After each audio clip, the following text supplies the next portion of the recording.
Olá, meus caros, tudo bom com vocês? Estamos de volta para mais uma aula de cálculo diferencial integral 1.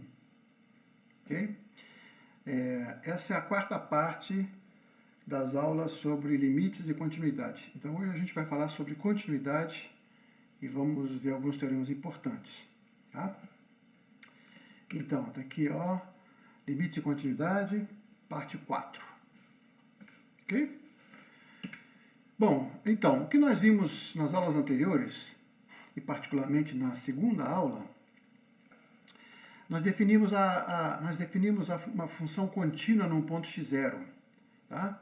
E vamos recordar aqui, né? Porque isso vai ser importante, vai ser o foco da nossa aula de hoje. Então, definição.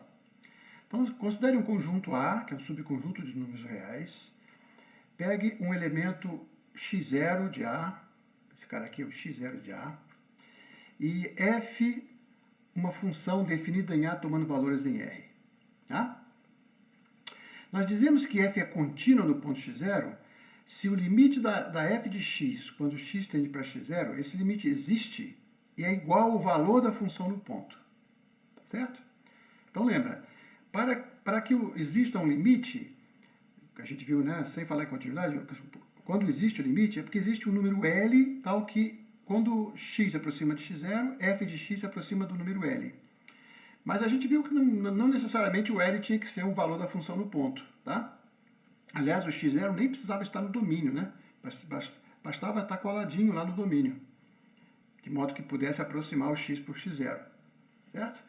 Então, mas para ser contínuo, primeiro, o x0 tem que estar no domínio de A. Eu escrevi x aqui, tá? Mas leia-se x0. Está no domínio de A. E essa é a definição. Tá? E quando você tem uma função que é contínua em todos os pontos do seu domínio, a gente diz que ela é simplesmente contínua.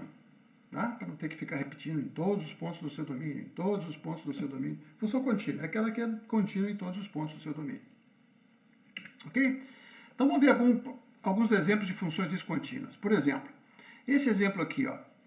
Você tem o gráfico da função, essa linha azul, certo? E o domínio dela é, digamos, esse intervalo que eu não marquei aqui, mas vai, digamos, de A até B aqui, ó, B. O que acontece? O que a gente está vendo aqui, ó, essa função ela está quebrada, né? Tem um pontinho que se deslocou ali para cima, ó.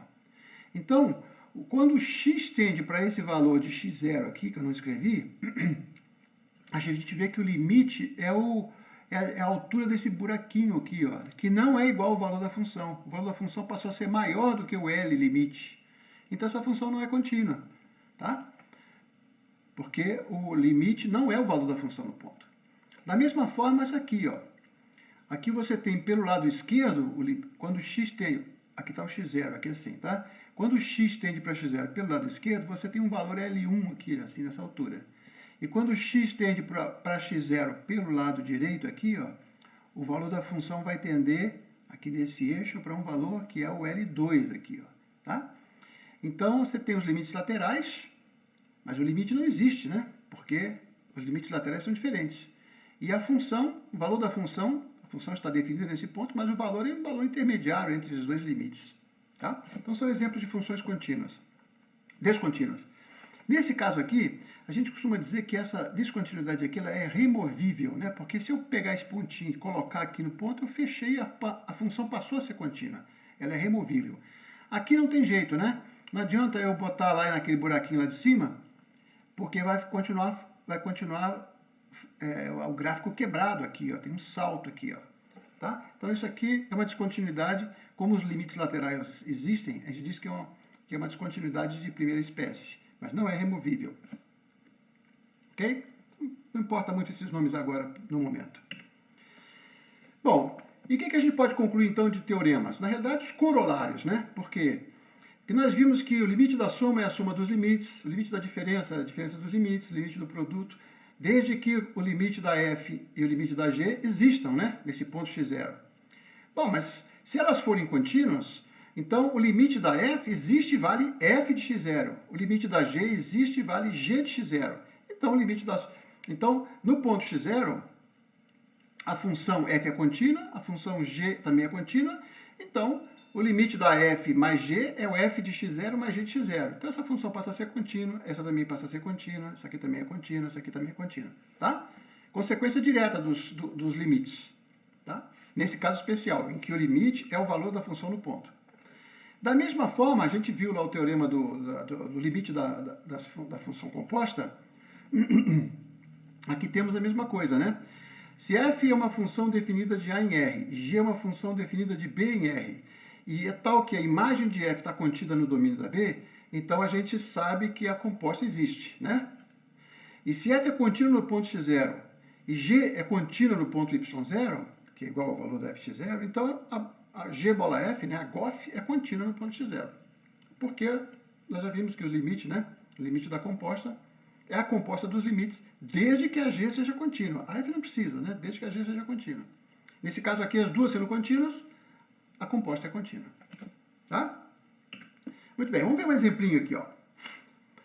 Você tem aqui, por exemplo, a f de x é x2 mais 1, tá? E a g de y é a raiz cúbica de y mais 2. Então, f mais g vai ser o quê? Você vai somar isso com isso, no ponto x. Então, aqui eu vou colocar x nesse aqui, tá? Então, você vai ter x ao quadrado mais raiz cúbica de x mais 3. Porque 2 mais 1 dá 3. Certo? Agora, quem é a GOF? A GOF você vai pegar o seguinte. Primeiro você aplica no x. Aí você dá esse valor aqui. Aí esse valor aqui, que é o y, você vai jogar aqui, ó. Ou seja, ele vai cair aqui dentro. Então, vai ficar raiz cúbica de quem? Disso. Tá aqui, ó. Raiz cúbica disso, mais 2. Essa é a GOF. Tá? E a FOG? FOG é o contrário, né? Primeiro eu vou pegar o y, vou calcular isso aqui. Aí este resultado aqui eu vou elevar ao quadrado, para jogar aqui e somar 1. Então você tem, ó, raiz de y mais 2 ao quadrado, que é o x, né? E você depois soma 1. Como essas duas funções são contínuas, né? Porque ela é a soma de uma potência. Isso aqui também é uma potência, né? É y elevado a 1/3. As funções potências são todas contínuas em todos os pontos dos seus domínios. Certo? Então, pelo resultado que a gente viu ali atrás, essa soma é uma função contínua em todos os pontos, a GOF é contínua em todos os pontos, e a FOG é contínua em todos os pontos. Tá? Muito bem. Bom, agora vamos ver isso aqui, ó. Aqui um detalhe que a gente já explorou na aula passada, mas vamos insistir para que fique bem consolidado. Se você pegar essa função aqui, ó, eu não disse qual é o domínio, então o domínio é o maior conjunto possível, tá? Essa função 1 sobre x2, está aqui o gráfico dela. Mas o domínio dela não contém o zero, né? Porque o zero não pode colocar no denominador. Então eu já fiz um buraquinho ali, ó. O bola está furado ali, aquele. O 0 não pertence ao domínio. Então o domínio é todo o eixo, aí tem que pular esse pontinho aqui e vir para cá. Essa função é contínua em todos os pontos? É. Tá? É, porque ela é x, ela é...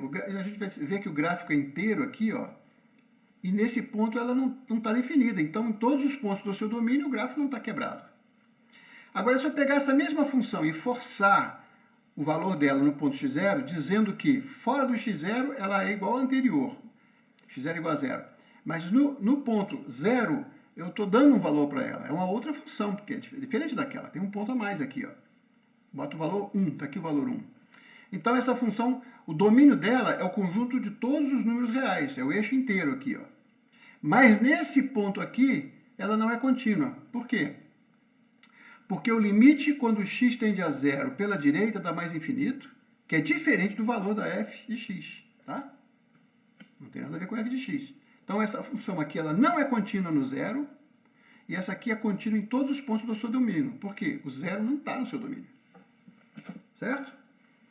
Então, isso aqui a gente já explorou na aula passada, estamos reforçando. Bom, tem uma coisa que pode ser útil em algum momento, que é o seguinte, essa função, por exemplo, essas duas funções aqui, ó, elas não são contínuas, né, porque o gráfico está quebrado. Mas observa, no ponto x0, o pontinho está colado na extremidade esquerda da curvinha aqui, ó, tá? Aqui não, né, aqui ela não pode ter dois valores, então ali tem a bolinha, ele está furado, ó. Aqui é o contrário, né, que eu botei o pontinho embaixo. Então, o que acontece? O limite, quando x tende pela direita, só por esse lado aqui, ó, de f de x, tá? Vai dar o quê? Vai vir para cá, vai vir para cá, vai vir para cá e dá igual o alto valor dali. Mas o limite à esquerda é diferente. Então, essa função não é contínua. Mas a gente vai dizer que ela é contínua à direita. Por quê? Porque o limite lateral à direita é o valor da função. E aqui é o contrário, ó, o limite pela esquerda, tá, o x está se aproximando por aqui, a função está se aproximando por aqui, e é igual, o limite aqui é igual ao valor da função pela esquerda. Tá? Então ela é contínua à esquerda, mas ela não é contínua, porque o gráfico quebra, o gráfico está quebrado. Esse limite daqui não é o mesmo, não é o mesmo valor. É um outro número L aqui, ó, certo? Então a gente introduz esses dois conceitos que podem ser úteis. Continuidade à esquerda, continuidade à direita. Quando é contínua à esquerda e contínua à direita, então ela é contínua, certo? Ok? Muito bem. Então no que segue, nós vamos apresentar dois teoremas que são muito importantes e que diz respeito a funções contínuas, tá? O primeiro teorema, ele é o teorema do valor intermediário, que a gente apelida ele de TVI, Teorema do Valor Intermediário. Ele dá condições que garantem a existência de raízes de equações. Tá? Você tem uma equação para que você quer resolver, que você quer achar a solução. Antes de tentar ir procurando tentar achar a solução, tem que saber se a gente tem certeza que existe. Então, esse teorema dá condições suficientes, tá? Para que exista pelo menos uma raiz. O segundo teorema, que a gente não vai explorar muito hoje, porque a gente volta mais adiante, o segundo teorema refere-se a problemas de otimização, isto é, determinação de valores máximos e mínimos de funções. Bom, é um teorema importantíssimo, porque a gente vai, inclusive, ter muitos exemplos de problemas de otimização, né? Maximizar uma função, por exemplo, maximizar o lucro de alguma coisa, minimizar as perdas, enfim. Então, tem vários problemas de máximos e mínimos que são importantes e a gente vai usar as ferramentas do cálculo para trabalhar com esse tipo de problemas. Tá? É um tópico do curso. Então, vou dar o teorema, vou dar os enunciados do teorema, mas a gente vai voltar a ele com mais devagar, mais adiante. Vamos explorar um pouco mais esse aqui, tá? Mas antes disso, vou contar uma historinha para ilustrar aqui um pouco a aula. Então é o seguinte. Essa foto aqui está representando um personagem que eu vou chamar de gafanhoto, tá? Na realidade, esse nome gafanhoto, ele foi dado para um personagem daquele ator americano, David Carradine, que ele fazia o papel de um monge na série Kung Fu. É uma série muito antiga, certamente vocês acho que nunca ouviram falar, né? Vocês talvez não fossem nem nascidos ainda, mas foi uma série que fez bastante sucesso na TV. E então eu estou aproveitando essa brincadeira, então vou chamar o nosso personagem de gafanhoto e eu estou ilustrando o personagem com essa foto aqui. Tá? Muito bem. Então, o gafanhoto é o apelido de um... Eu anotei algumas coisas aqui para não me perder, tá? O gafanhoto é o apelido de um jovem monge, tá? E ele foi aconselhado por seu mestre a fazer uma visita ao mirante de meditação. Mirante da meditação, que fica afastado do mosteiro. Tá? Então ele foi cumprir a missão dele. Ele saiu cedinho, às 6 horas da manhã. Então lá foi ele. Ó. 1 hora ele já estava a uma certa distância, 2 horas depois continuava a distância, 3ª hora foi indo, na 4ª hora continuava no seu trajeto, 5ª hora, aí na 6ª hora ele chegou lá no mirante da meditação. Chegou lá. Muito bem. Aí fez a sua meditação, fez o seu lanche e tal. Bom, e no dia seguinte ele acordou cedinho e voltou, porque ele tinha que voltar depois de fazer a meditação dele. Então ele voltou. 1 hora de viagem, sempre pela mesma trilha, tá? 2 horas de viagem, 3 horas de viagem, 4 horas de viagem, 5 horas de viagem, uma longa caminhada.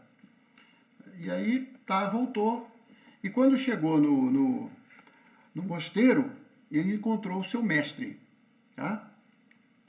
Então ele voltou no dia seguinte e encontrou o seu velho mestre já no jardim do mosteiro. E aí seguiu-se o seguinte diálogo, que eu vou ler aqui, tá? Que é a historinha nossa de hoje aqui. O gafanhoto falou assim: Mestre, veja que coincidência. Saí ontem às 6 horas e cheguei no mirante às 12 horas. Fiz minha meditação e fui dormir cedo. Hoje saí de lá às 6 horas e cheguei agora, também às 12 horas. Mesmo tendo parado no caminho para atender a certas necessidades fisiológicas, e mesmo tendo parado para admirar a beleza da natureza, eu cheguei às 12 horas. Aí o mestre falou: Gafanhoto, você passou pela mesma trilha tanto na ida quanto na volta? E o gafanhoto disse: sim, mestre, na mesma trilha.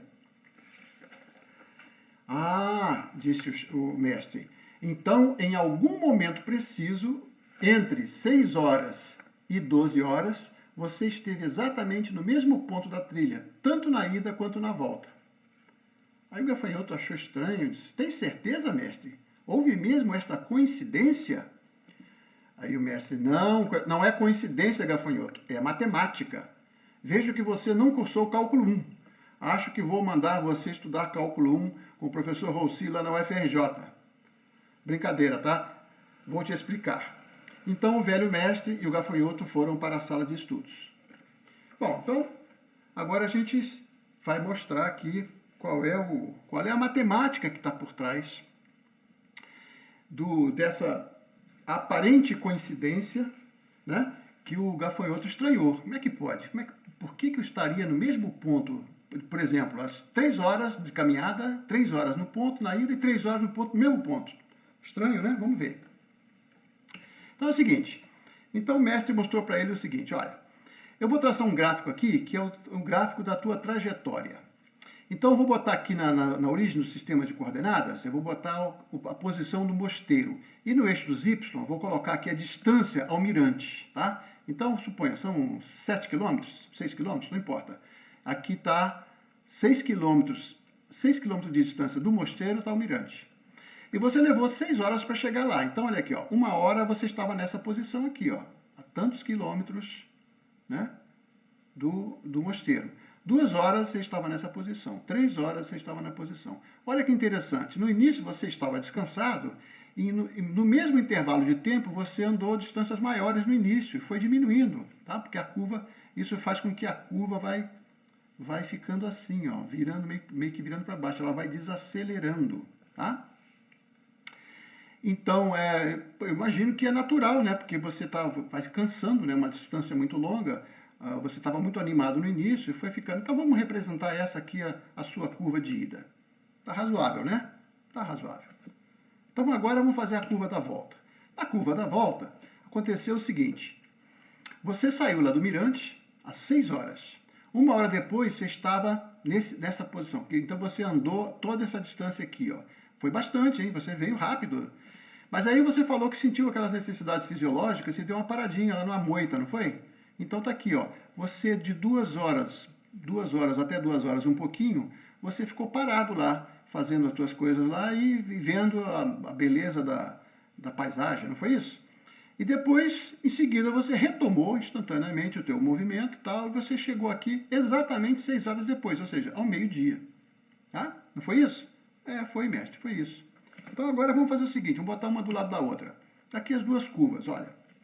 A curva de saída do mosteiro e a curva da volta do mosteiro. Então, se eu botar os dois gráficos no mesmo sistema de coordenadas, olha o que acontece. Esta curva aqui, ó, em função do tempo, tá? Essa curva aqui, ela intercepta a sua curva da volta. Isso significa o quê?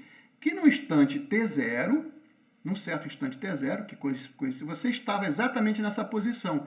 Esse t0 aqui é algum momento entre 2 horas e um pouquinho. Aliás, antes, né? Antes de 2 horas, porque bateu mais ou menos aqui assim, né? Vamos ver aqui, ó. Nessa parte aqui, né? Então, nessa parte aqui, ó, essa parte aqui, você estava nessa posição aqui, mais ou menos nessa posição aqui, né? Você estava no mesmo horário e na mesma posição da trilha, tá? Se a gente pudesse calcular, colocava uma pedrinha lá, você estaria naquela hora do movimento, na mesma posição, tanto na ida quanto na volta. Mestre, realmente não é coincidência. Pois é. Então isso aqui é consequência do teorema do valor intermediário, que a gente vai enunciar agora, o teorema do valor intermediário. Então é o seguinte, vamos lá. Está aqui, ó, teorema do valor intermediário. Vamos considerar uma função f do intervalo fechado AB. Então aqui, ó, intervalo fechado AB. No nosso caso, era de 0 até o valor aqui 6, né? 6 horas. De 0 a 6 horas passadas, né? De 0 a 6 horas. Então, aqui no caso genérico, né? É o intervalo AB, tá? E uma função que é contínua, definida no intervalo fechado, e tal que, por exemplo, no primeiro caso, o f de A é menor que f de B. O f de A está aqui embaixo, o f de B está aqui em cima. Ou então o contrário, o f de A está aqui em cima e o f de B está aqui embaixo, tá? Uma coisa ou outra. Então, se essa função for contínua nesse intervalo fechado, o que acontece? Se você pega um valor de y qualquer, aqui, ó, certamente esse gráfico vai cortar a reta horizontal que passa por y. Esse y entre os valores das extremidades da função, né? Entre o f de A e o f de B. Podia ser aqui, podia ser aqui, podia ser aqui. Pelo menos uma vez ele corta. Observa que se essa função fosse aqui, voltasse aqui para baixo e depois subisse de novo, você teria três posições, né? 3 cortes, um aqui, outro aqui e outro aqui. Mas nesse caso, como ela parou aqui em cima, só tem um valor de x0, tá? Então o teorema diz isso, ó. Existe um x0 na parte aberta desse intervalo, intervalo AB aberto, não conta os extremos, tá? Tal que, se o y estiver entre A e B, existe esse x, tal que f de x0 igual a y0. Tanto no caso quanto no outro. Então esse é o teorema do valor intermediário. Aí você deve estar perguntando, mas espera aí, o teorema do valor intermediário fala de uma curva e de uma linha reta cortando a curva. Lá tinha 2 gráficos. É a mesma coisa? Bom, vamos ver, né? Por exemplo, se eu pego, então, essa curva aqui, ó, vamos chamar essa função aqui de f de x, a volta, né? E a função g, essa é a ida. Se eu fizer f menos g, então, ó, esse número aqui, menos 0, continua aqui. Quando você diminuir esse menos esse, como eles são iguais, esse ponto na diferença vai cair aqui, ó. E depois esse ponto vai vir aqui para baixo. Você vai ter uma curva que vai passar por aqui e vai para lá. Que curva é essa? Que função é essa? É a função f menos g, certo? Então, tá aqui, ó. Se eu fizer a f menos g, ela vai ficar assim, ó. Então, essa função é contínua? É, porque ela é a diferença de funções contínuas. Lembra do primeiro corolário lá? Então, ela é contínua. A soma é contínua, o produto é contínuo, o quociente é contínuo. Então ela está aqui em cima no valor, nesse valor, o nosso A aqui é 0. F de 0 é aquele valor lá em cima, que é a distância do mosteiro até o mirante, tá? F menos G, né? E aí você vai ter agora aqui, essa mesma distância aqui embaixo, que é o F menos G que está aqui, tá para cá, né? Porque você está diminuindo agora uma coisa menor por uma maior, então vai ficar negativo, tá? E então está aqui o teorema do valor intermediário. Você tem uma função contínua, do que do lado esquerdo ela é positiva, do lado direito ela é negativa, então ela tem que cortar essa reta que está entre esse F, essa função, vamos chamar de H, né? Essa aqui é o H de 0 e esse ponto aqui é o H de 6, né? O horário ali, ó. Então, ela é contínua, aqui ela é positiva, aqui ela é negativa, então em algum momento ela corta aqui o eixo do x, que é essa reta horizontal, certo? Então é isso. Então, isso aqui diz que o f de essa função f menos g nesse instante t0 é 0, mas se f menos g é 0, nesse instante t0, então é porque o f é igual a g nesse instante t0. Então esse é o teorema do valor intermediário que a gente usou na formulação em que estava para aquele exemplo lá em cima, certo? Então vamos aplicar agora uns exemplos concretos. Bom, antes disso, eu quero observar o seguinte, olha, o teorema do valor intermediário, ele não diz como calcular a solução, ele garante que existe solução, claro, sob as hipóteses de continuidade, né? Então é um teorema de existência, tá?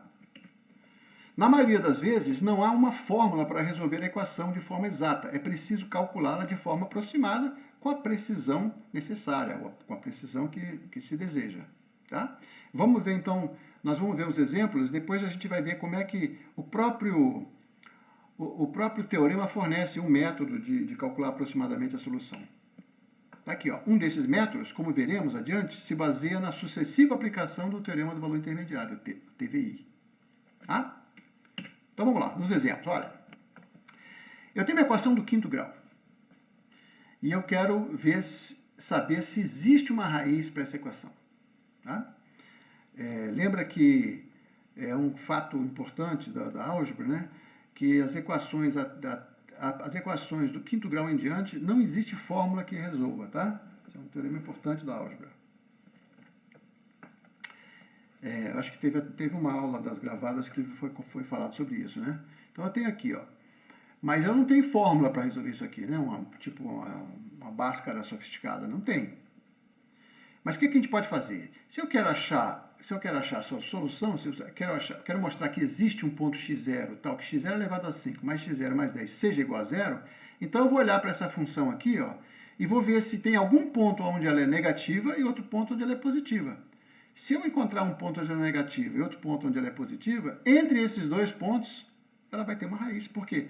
Porque é um polinômio e todo polinômio é uma função contínua, né? Porque é a soma de potência contínua, constante, que é contínua também, tá? Então, a gente testa, ó. Se você pegar o A igual a menos 2 e o B igual a 1, então A é menos 2. Então vai ficar aqui, ó. Menos 2 à quinta, menos 2 mais 10, dá menos 24, que é negativo, tá? E agora se você pegar o B igual a 1, aqui fica 1 mais 10, dá 12. Então, olha, o F de B é 12. Então, o F de A é menor que o F de B. E o zero está entre os dois. Esse aqui é o nosso Y0. Tá? Está aqui, o Y0. Então, o que diz o teorema? Se o Y0 está entre o F de A e o F de B, então existe um x0 nesse intervalo aberto, que é maior do que menos 2 e menor do que 1, tá? Entre esses dois, que vai dar zero. Que é essa raiz da equação. Tá? Então, é um teorema que garante que existe solução. Esse mesmo argumento vale para qualquer polinômio de grau ímpar. Tá? Muito bem, então, mostramos, né? Agora, uma situação, aqui, bom, essa aqui é uma equação algébrica, né? Porque é um polinômio. Agora, ele pode pegar uma equação que não é algébrica, né? Por exemplo, eu quero resolver essa equação aqui, ó. Eu quero mostrar que existe uma solução para essa equação. Cosseno de x igual a x. Quando isso ocorre, a gente diz que essa função f de... Quando existe um x tal que f de x é igual a x, a gente diz que a função tem um ponto fixo, tá? Que não muda, né? Ele pega o x e não sai do lugar. Né? Você pega o x, quando calcula o cosseno, dá um próprio x. Então, está em cima da bissetriz, né? Então, a gente quer saber se o cosseno tem essa propriedade. Então, o que a gente faz? Bom, pega a função diferença, como a gente fez lá nas curvas lá do gafanhoto, né? Pegou essa como a f, essa como a g e diminuiu uma da outra. Então está aqui, ó, f de x é cosseno de x menos x. Se eu pegar a igual a zero, cosseno de zero vale 1. Então fica 1 menos 0, está aqui, ó. Para esse zero aqui, tá? Para esse a aqui, f de a é igual a 1. Se eu pegar agora o b igual a π sobre 2, então cosseno de π sobre 2 é 0, então fica 0 menos π sobre 2. Então está aqui, ó, menos π sobre 2, que é o f de b. Então ficou ao contrário, né? No anterior, o f de A era menor que o f de B. Nesse caso aqui, o f de A é maior que o f de B. Porque 1 é maior que menos π sobre 2. Certo? E o zero está entre eles. Tá? Então, se eu chamar de o y0, que é esse valor que está aqui, ó, tá? Então existe um x0 nesse intervalo que a gente pegou, né, entre 0 e π sobre 2, tal que f de x0 é igual a 0. Ou seja, f de x0 igual a 0 significa que cosseno de x0 menos x0 é igual a 0, então cosseno de x0 é igual a x0. Existe essa solução, tá? O problema agora é como calculá-la. A gente vai ver daqui um pouquinho um método. São vários métodos, mas vou pegar um bem simplesinho, tá? Muito bem. Então, o exemplo que eu vou pegar agora é justamente esse método aqui, ó, método da bisseção. Então, vou fazer genericamente aqui um exemplo, tá? Para a gente ver como é que funciona. Então é o seguinte, pega essa função aqui, faz de conta que eu não sei o gráfico dela, tá? Faz de conta que eu não sei, só para a gente enxergar o que está acontecendo. Então, a função. Nesse ponto 0, ela é negativa. E nesse ponto B, ela é positiva. Então, e ela é contínua aqui. Ó, o gráfico está inteiro aqui. Não está arrebentado, não está quebrado, não tem pontos saindo, né, pulando, nada disso. Então, a ideia é o seguinte. Eu pego agora, por isso que se chama bisseção. Eu pego o ponto médio aqui. Ó. Peguei o ponto médio B sobre 2, está aqui. E olho e calculo a função no ponto B sobre 2. Se eu tiver a fórmula da função, eu faço a conta. Como eu não tenho a fórmula da função, tem só uma figura, eu vou dizer, está aqui o valor do f de b sobre 2, tá? Então ele é positivo, né? Muito bem, então eu vou fazer o seguinte. Então eu sei que a raiz está entre b sobre 2 e 0. Né? Claro que aqui a gente está vendo, mas se você não sabe onde está a figura, você só vai ter esse valor positivo e esse valor negativo. Então aqui, entre esse valor e esse aqui, nesse intervalo aqui, você vai ter que ter uma raiz aí no meio. Tá? Então o que eu faço? Eu abandono esse intervalo original e olho para esse novo intervalo aqui, que vai de 0 até x1. Ok? Então aqui ele é positiva, aqui ele é negativa, então tem uma raiz aqui no meio, né? Foi o que a gente viu. Então eu vou pegar agora o ponto médio de novo. Aqui era o x1 era o b sobre 2. Então eu vou dividir ao meio de novo aqui, ó. O x2 vai ser b sobre 4, né? Pegando a metade, b sobre 4. Aí eu calculo o valor da função aqui. Eu estou vendo que é positivo, né? Então vai dar positivo. Então eu vou eliminar essa parte aqui e vou ficar com esse novo intervalinho aqui, ó. Que é a próxima etapa, tá aqui, ó. Então eu sei que a raiz está nesse pedacinho. A raiz está aqui, ó, em algum lugar. Tá certo? Bom, agora eu vou de novo, né? Aqui é positivo, aqui é negativo. Então, entre 0 e esse x2 aqui, você vai ter que ter uma raiz, pelo teorema do valor intermediário. Então eu pego o ponto médio. Peguei o ponto médio. Ah, agora está dando negativo. Então eu jogo fora esse pedaço aqui, ó, e fico com esse novo intervalo aqui, ó. Novo intervalinho aqui, tá vendo? Aqui a função f de x3 é negativo, está aqui embaixo do eixo do x, tá? E o f de x2 é positivo, está em cima do eixo do x. Então aqui dentro tem uma raiz, pelo teorema do valor intermediário.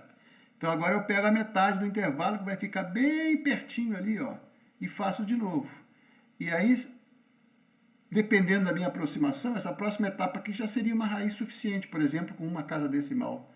Mas se uma casa decimal não for suficiente, eu reaplico e vou apertando os intervalinhos, sempre dividindo metade, metade, metade, eu vou pegando cada vez mais próximo do valor que seria a raiz real da equação. Tá? Então esse é o método de bisseção. Um método mais eficiente do que esse é o método de Newton, né, que já foi comentado numa aula das aulas, e a gente eventualmente volta a isso mais adiante. Tá, isso aqui é uma exemplificação, quer dizer, um exemplo que é fácil de programar, porque calcular o ponto médio é sempre pegar a média aritmética entre os dois, né? E é um método que você no computador faz assim, ó, rapidinho, tá? E você acha pelo menos uma das raízes. Se tiver duas, aí ele vai sempre convergir para uma das raízes, tá? Muito bem. Então, terminamos o exemplo 3 e vamos então falar agora do próximo teorema. Esse a gente vai falar rapidinho, porque vai ficar muito longa a aula e a gente vai ter oportunidade de voltar a esse assunto sobre máximos e mínimos, tá? O que diz o teorema? O teorema diz o seguinte: se f é uma função definida no intervalo fechado limitado, né? Um intervalo entre dois números que contém os seus extremos aqui, ó, os limites laterais, né? O a e o b. E uma função é contínua.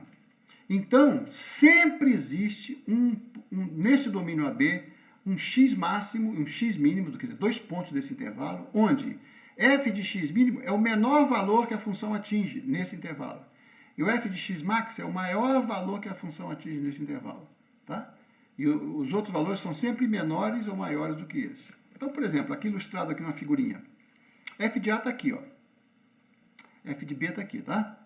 A função é contínua? Você verificou? Então existe um mínimo absoluto, né? O menor valor possível do gráfico está aqui, seria esse bico aqui embaixo, ó. Tá? E o maior valor possível está aqui, ó. Só que na prática a gente não tem a figura fácil assim para fazer, tá? Tem uma fórmula.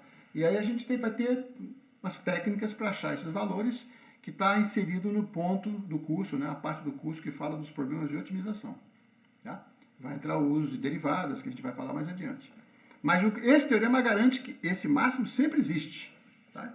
Então a gente vai estabelecer critérios de procurar como encontrar esse máximo. Tá? Mas o teorema de existência. Agora, por exemplo, se eu tirar esse pontinho aqui, que era o mínimo, e o gráfico pular para cá, ficar um ponto aqui em cima, observa, agora não tem mais o mínimo absoluto. Porque a função vai diminuindo, vai diminuindo, vai diminuindo. Quando ia atingir o mínimo, ela pulou para cá para cima. E depois, logo em seguida, voltou a crescer. O mínimo tá quebrado o gráfico ali, tem um furo ali, não tem esse ponto. Tá? Então você não pode, se a função for descontínua, você não pode garantir que tem o mínimo, e aqui, nesse caso, teria o máximo, mas você podia ter, por azar, esse ponto está fora, né? Certo? Então, o teorema dá uma condição suficiente para que exista o valor máximo absoluto e o mínimo absoluto da função. Certo? É uma condição suficiente. Claro que não é necessária, né?